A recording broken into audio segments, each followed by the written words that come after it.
അങ്ങനെ വിചാരിച്ചിട്ടുണ്ടായിരുന്നില്ല. കാരണം എന്താ വെച്ച് കഴിഞ്ഞാൽ സ്റ്റേഷനിൽ പോയപ്പോൾ നമ്മുടെ ഭാഗം കേൾക്കാനോ കാര്യങ്ങളൊന്നും അവർ തയ്യാറില്ലായിരുന്നു.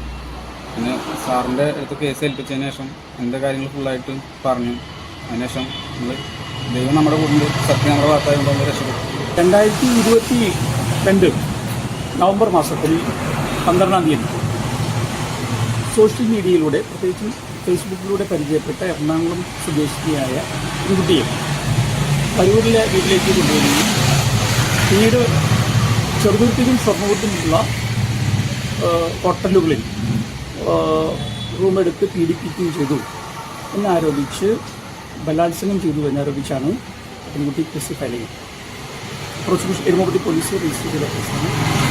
പ്രോസിക്യൂഷൻ ഭാഗത്തു നിന്നും 26 സാക്ഷികളെയും 25 രേഖകളും വിസ്തരിച്ചു.